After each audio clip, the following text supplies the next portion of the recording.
Hello students. आज हम discuss करेंगे एक नया टॉपिक जिसका नाम है ओरोफेरिंजियल एयरवे। तो चलिए मैं आपको बता देती हूँ इसमें हम क्या क्या पॉइंट्स डिस्कस करेंगे।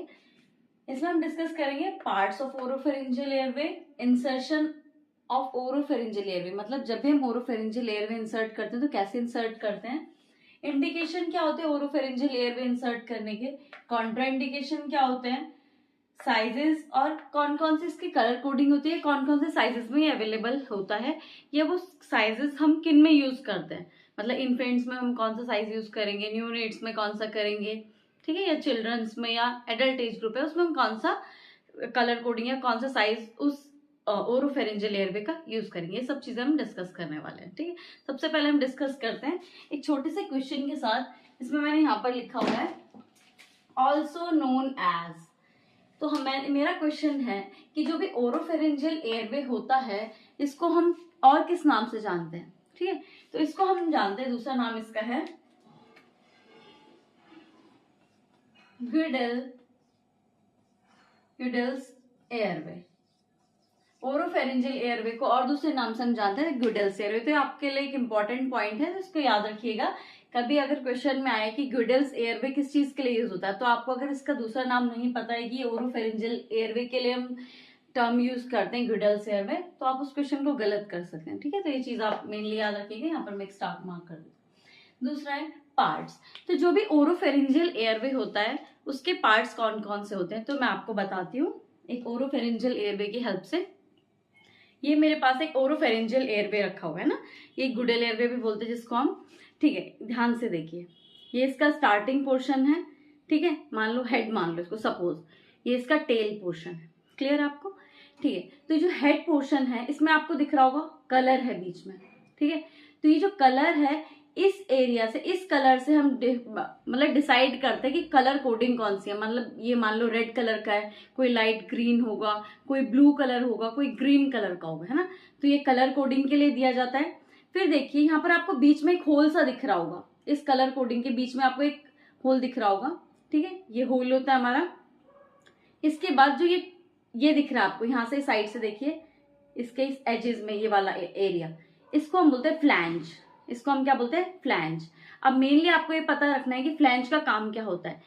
फ्लैंज का काम ये होता है, मान लो सपोज ये माउथ में ऐसे इंसर्टेड है ये चीज, है ना। सपोज अभी मैं अंदर तो डाल नहीं सकती, तो मैं आपको साइड से ये चीज बता रही हूँ। तो ये बाहर से क्या कर रहा है, फ्लैंज का काम क्या है, इसको और ज्यादा अंदर ना जाने देना। ठीक है, तो ये फ्लैंज होता है।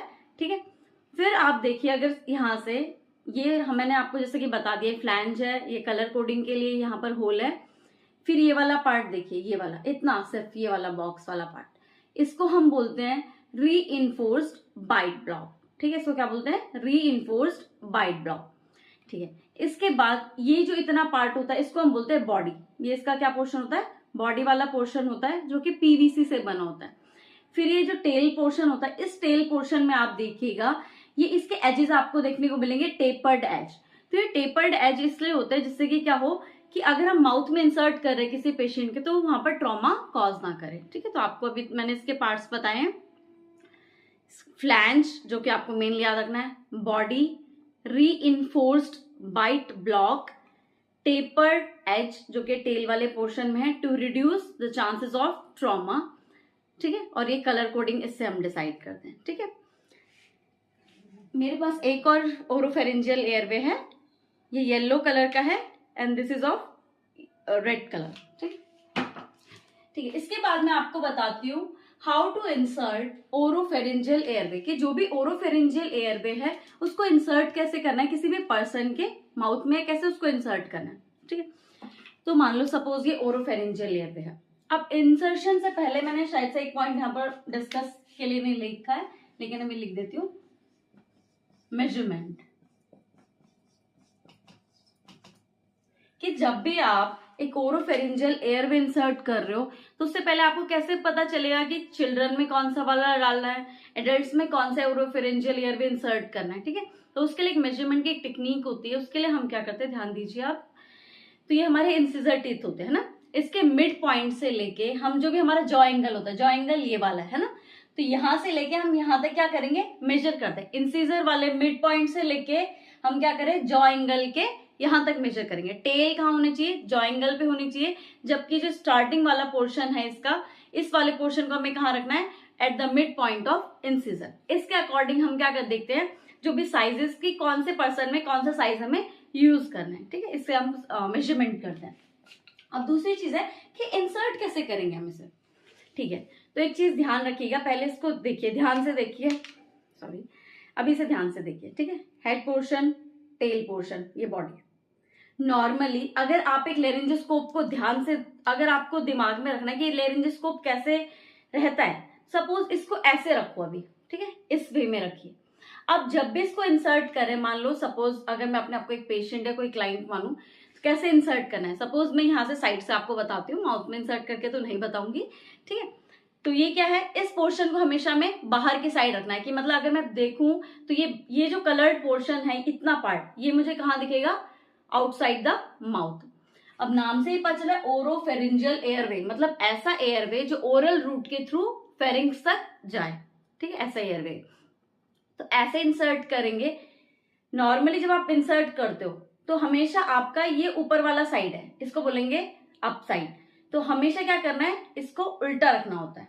जब आप इंसर्ट कर रहे हो, नॉर्मल मान लो ये ऐसे है, ठीक है, तो इसको हमेशा क्या करना है, इन्वर्ट करना है। इसकी एक टेक्निक होती है, आगे मैं आपको बताऊंगी लिख के। इन्वर्टेड वे में डालना है, ठीक है। जैसे इसका टेल वाला पोर्शन पीछे तक पहुंच जाए तो आपको क्या करना है, इसको इन्वर्ट करने के बाद क्या करना है आपको, इंसर्ट। मान लो ये इन्वर्ट हुआ, इन्वर्ट करते हुए आपने माउथ में इसको इंसर्ट किया, इंसर्ट कर दिया। इंसर्ट करने के बाद एक टेक्निक होती है, उसको हम बोलते हैं रोटेट। तो इसमें हम क्या करते हैं, 180 डिग्री पे इसको रोटेट करते हैं। मान लो ऐसे मैंने माउथ के अंदर इंसर्ट कर रखा है, इसको ऐसे पूरा 180 डिग्री रोटेट करूंगी। रोटेट किया, अब इसको लोकेट कर दूंगी, मतलब उसी जगह पे फिक्स कर दूंगी। पहले ऐसे लेके गए इसको माउथ के अंदर, फिर इसको क्या किया, रोटेट किया at the angle of 180 degree, rotate कर दिया मैंने इसको। अब इसको लोकेट कर दूंगी, मतलब उस जिस भी प्लेस में मैं डाल रही हूँ उसमें उसको रख दूंगी, ठीक है। अब बाहर से जैसे कि अब ये मान लो ऐसे इंसर्ट हो गया, अब बाहर पे क्या करेंगे, इसको प्रॉपरली प्लेस में रखने के लिए, इससे इधर उधर ना हो थोड़ा, तो इसको क्या करेंगे हम, साइड से इसमें क्या करेंगे, जो भी एडहेसिव टेप्स होती है उसको अप्लाई कर देंगे, ठीक। ये इंसर्शन का प्रोसेस हो गया। अब है इंडिकेशन, कि क्या इंडिकेशन हो सकता है कि आप किसी पर्सन को ओरोफेरिंजियल एयरवे इंसर्ट करो। तो आप ध्यान दीजिए, जब भी ओरोफेरिंजियल एयरवे इंसर्ट करते हैं, एक तो हम इसमें नाम में ही एयरवे है कि जब भी हमें पेटेंसी एयरवे की मेंटेन करनी है, स्पेशली जब अपर एयरवे का क्या हो, ब्लॉकेज हो, तो उस टाइम पे हम इसे यूज कर सकते हैं। दूसरी चीज, अगर किसी पर्सन में हमें टंग बाइट देखने को मिल रही है, कि कोई पर्सन है फ्रिक्वेंटली टंग बाइट करे, जैसे unconscious patient, suppose semi conscious patient होते हैं, ऐसे पेशेंट जो वेंटिलेटर पे हैं, वो टंग बाइट या ट्यूब बाइट करने के ज्यादा चांसेस होते हैं उनमें, तो उनमें हम क्या करते हैं, ये एयरवे इंसर्ट कर सकते हैं, ठीक है। दूसरा लिखा है कॉन्ट्रा इंडिकेशन। हाँ, इंडिकेशन में एक चीज हम बोल सकते हैं, जीसीएस जिसका लेस देन 3 हो, ऐसा पर्सन जिसका जीसीएस लेस देन 3 हो, उनमें भी हम क्या करेंगे, ओरोफेरिंजियल एयरवे इंसर्ट कर सकते हैं, ठीक है। नेक्स्ट है कॉन्ट्रा इंडिकेशन। कॉन्ट्रा इंडिकेशन क्या हो सकते हैं, कि किसी भी पर्सन में हम कब ओरोफेरिंजियल एयरवे नहीं डालेंगे।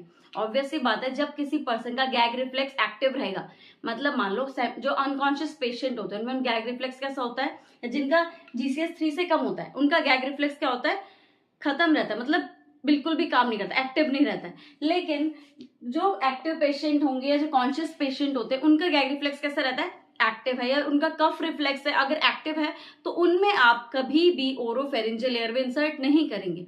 क्यों नहीं करेंगे, क्योंकि जब भी अगर हमारे माउथ में अगर कुछ चीज पीछे टंग पोस्टीरियर पोर्शन में डालो, टंग के अगर टच भी करेगी कुछ चीज, तो क्या होता है, गैग रिफ्लेक्स या कफ रिफ्लेक्स हमारा क्या होता है, स्टार्ट होता है, स्टिमुलेट होता है, जिसकी वजह से पेशेंट में, या जो भी पर्सन है उसमें क्या हो सकते हैं, वॉमिटिंग के, एस्पिरेशन के चांसेस हो सकते हैं, तो उन पर्सन में हम इसलिए नहीं करते हैं। दूसरा किसमें नहीं करेंगे, एक कंडीशन होती है ट्रिस्मस।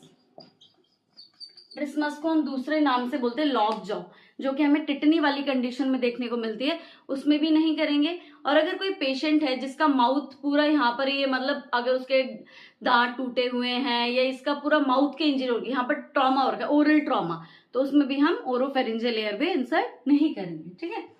फिर है साइजेस एंड कलर कोडिंग, कि कौन कौन से साइजेस होते हैं इसके ओरोफेरिंजियल एयरवे के, कौन कौन से साइज के आते हैं, ठीक है, और क्या क्या उनकी कलर कोडिंग होती है, वो हम अब डिस्कस करेंगे, ठीक है।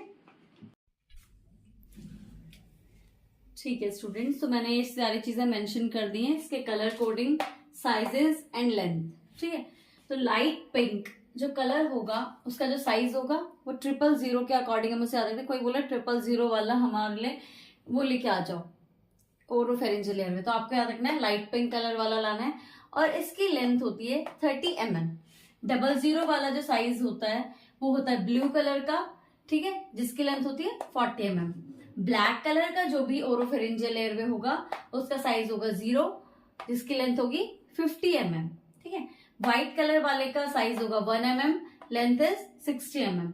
डार्क ग्रीन का साइज होगा हमारा 2, मतलब जो भी इसका नंबर होगा 2 नंबर का होगा, ठीक है, जबकि उसकी लेंथ होगी 70 mm। येलो वाले का साइज होगा 3, लेंथ इज 80 mm। रेड का हमारा जो भी साइज होगा 4 होगा, जबकि इसकी लेंथ होगी 90 mm।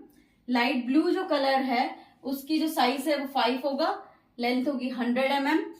ऑरेंज जो कलर का होता है जो कि सबसे बड़ा होता है हमारा, उसका क्या होता है 6 नंबर का होता है ये, और इसकी लेंथ कितनी होती है 110 mm।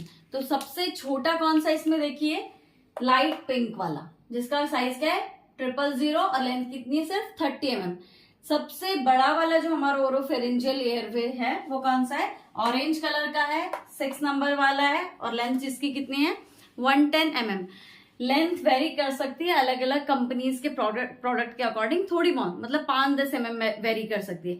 बाकी कलर कोडिंग और जो भी हमारे साइजेस हैं ये दोनों चीजें क्या होंगी, सेम रहेंगी। ठीक है, तो आज हमने क्या क्या चीजें डिस्कस करी, एक बार लास्ट बार रिवीजन करवा देती हूँ उस चीज का। हमने डिस्कस किया ओरोफेरिंजियल एयरवे को हम गिडेल एयरवे भी बोलते हैं। ओरोफेरिंजियल एयरवे के इंडिकेशंस डिस्कस करें कि इसको हम कब कब इंडिकेट कर सकते हैं किसी पेशेंट के लिए, जब पेटेंट एयरवे ना हो, अपर एयरवे ब्लॉकेज देखने को मिल रहा हो। ठीक है, तो उस केस में या टंग बाइट कर रहा हो पेशेंट, या ट्यूब बाइट कर रहा हो, या टंग फॉल बैक हो रही हो बार बार, तो उन केसेस में हम इसको यूज कर सकते हैं। ठीक है, तो इसका कॉन्ट्रा इंडिकेशन हमने ये देखा था कि कब कब इसे कॉन्ट्रा इंडिकेटेड रखते हैं हम, जिस पेशेंट में ट्रिस्मस हो, जॉ लॉक वाली दिक्कत हो रही हो, ओरल ट्रॉमा हो रहा हो, तो उन पेशेंट में हम इसे क्या करते हैं अवॉइड करते हैं। और एक और मैंने आपको कंडीशन बताई थी, जो पेशेंट जिन पेशेंट का गैग रिफ्लेक्स या कफ रिफ्लेक्स एक्टिव होगा उनमें भी हम इसे अवॉइड करेंगे या कॉन्ट्रा इंडिकेटेड रहता है ये। ठीक है, इसके बाद हमने इसके पार्ट्स देखे। पार्ट्स में हमने देखा था, इसका वापस से बता देती हूँ आपको, फ्लैंज कलर कोडिंग वाला part, reinforced bite block, body जो कि हमारी पीवीसी की बनी है, टेल में टेपर्ड एज होती है, टेपर्ड एज के किस लिए होती है, जिससे ये ट्रॉमा को रिड्यूस कर सके। और यहाँ पर एक कलर कोडिंग के बीच में आपको होल भी देखने को मिल रहा हो। ठीक है, फ्लैंज का काम क्या होता है, जिससे कि वापस से अंदर इंसर्ट ना हो पाए, उससे उसको प्रिवेंट करने के लिए फ्लैंज होता है। ठीक है, अलग अलग कलर कोडिंग में आती है। इंसर्ट कैसे करना है एक और बार वापस से आपको क्लियर कर देती हूँ, इसमें आप कोई भी कंफ्यूजन मत रखना है। ठीक है, इंसर्शन जो भी हम अगर इसको याद रखना है, अगर आप इंसर्ट कैसे करते हैं तो उसके लिए आपको 3-4 चीजें याद रखनी होती है। जो 4 सीक्वेंस के, तो एक सीक्वेंस है उसको याद रख लीजिए आप। सबसे पहले इनवर्ट, उल्टा कर दिया। ठीक है, इनवर्ट क्या होता है, इंसर्ट, अंदर इंसर्ट करा, ऐसे ही देखो नॉर्मली अगर ये ऐसे प्लेस्ड है तो मैंने इसको इनवर्ट करा, उल्टा कर दिया है। अब मैं इसको क्या करूंगी, ऐसे ही करके इसको पेशेंट के माउथ में इंसर्ट करने की कोशिश करूंगी। ठीक है, इंसर्ट किया, इंसर्ट करने के बाद इसको मैं क्या कर दूंगी, रोटेट करूंगी at the angle of 180 degree, तो ये ऐसे में दिखने लग जाएगा ये। ठीक है, ऐसे इंसर्ट हो जाएगा, और इसको यहाँ पर लोकेट करके रख दूंगी अंदर माउथ के अंदर, और ये पोर्शन मुझे बाहर विजिबल हो गया ऐसे माउथ के बाहर, तो इसके यहाँ पर मैं क्या करूंगी एडहेसिव टेप्स अप्लाई कर दूंगी, जिससे कि वो क्या ना हो, बाहर ना निकले। ठीक है, तो ये चीज है इसका कि कैसे इंसर्शन करें। इंसर्शन के लिए आपको क्या याद रखना है हमारा, याद रख लीजिए इस चीज को आप, इनवर्ट उल्टा किया, ठीक है, इंसर्ट अंदर ऐसे ही डालना है, इसके बाद इसको 180 डिग्री पे रोटेट करना है, इसको फिर लोकेट करके रखना है उसी पोजीशन में। और एक चीज हाँ आपको एक और स्पेशल बता देती हूँ इसमें कुछ, कि आपको ये मेन चीज याद रखनी है, अगर आप इंसर्ट कर रहे हो और उस टाइम पे अगर पेशेंट गैग रिफ्लेक्स या कफ रिफ्लेक्स शो कर रहा है, तो आपको हमेशा याद रखना है उसी टाइम आपको ये रिमूव कर देना इमीडिएटली। क्यों रिमूव करोगे, अगर पेशेंट ने वॉमिटिंग कर दी तो उसकी वजह से एस्पिरेशन हो सकता है उस पेशेंट में, तो उस एस्पिरेशन के रिस्क को प्रिवेंट करने के लिए आपको ये चीज करनी है। ठीक है, दूसरी चीज, अगर आपको लग रहा है इंसर्ट करने से पहले आप देख रहे हो पेशेंट का पूरा माउथ के अंदर ओरल सिक्रेशंस भरे हुए हैं, तो आप क्या करोगे, पहले पेशेंट का सक्शन करोगे, उसके बाद ही इंसर्ट करोगे। ठीक है, फिर हमने कलर कोडिंग्स देखी, कलर कोडिंग में हमने कलर, साइजेस, लेंथ देखी, light pink, blue, black, white, dark green, yellow, red, light blue, orange. सबसे छोटा साइज था 000, सबसे बड़ा साइज है ओरोफेरिंजियल एयरवे का 6 नंबर का। सबसे छोटी जो लेंथ है इनमें से लाइट पिंक कलर की जो कि 30 mm है। सबसे ज्यादा जो लेंथ है ओरोफेरिंजियल एयरवे की वो है ऑरेंज कलर की जो कि है 110 mm का। तो इसी कलर कोडिंग के साथ मैं इस वीडियो को खत्म करती हूँ। होप कि आप लोगों को मेरी वीडियो का जो भी मैंने बताना चाहा वो आपको समझ में आया होगा। Thank you so much.